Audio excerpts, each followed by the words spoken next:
زحزح مغطى.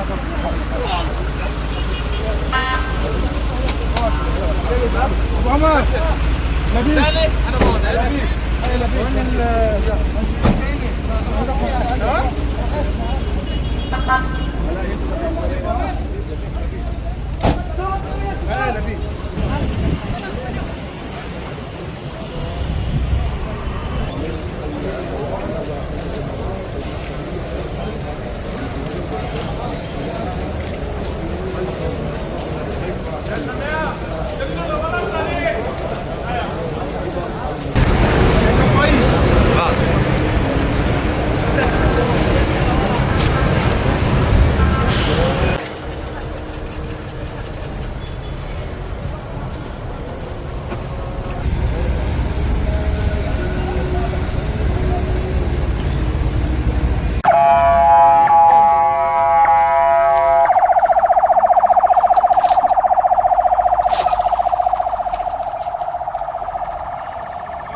هذا الاستهداف الثاني وفي نفس المحيط إذا بتلاحظ.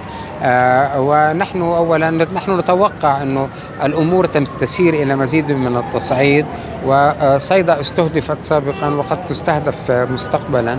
هذا الاستهداف بالطبع نحن ندينه، لكن بنقول أنه علينا دائما أن نكون مستعدين.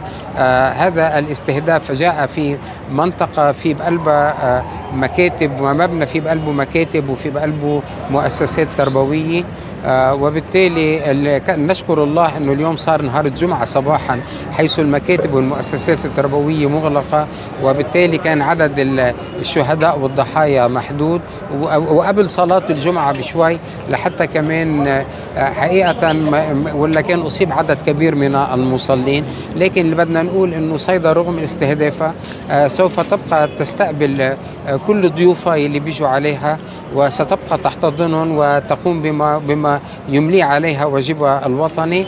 لأنه نحن اليوم بنناشد كل اللبنانيين بنقول الأيام القادمة صعبة، لكن الشيء الوحيد اللي هو بإيدينا أنه نحن نحمي وحدتنا ونحافظ عليها ونتحمل بعضنا ونستقبل بعضنا، على لأنه ما يخطط لهذه المنطقة خطير.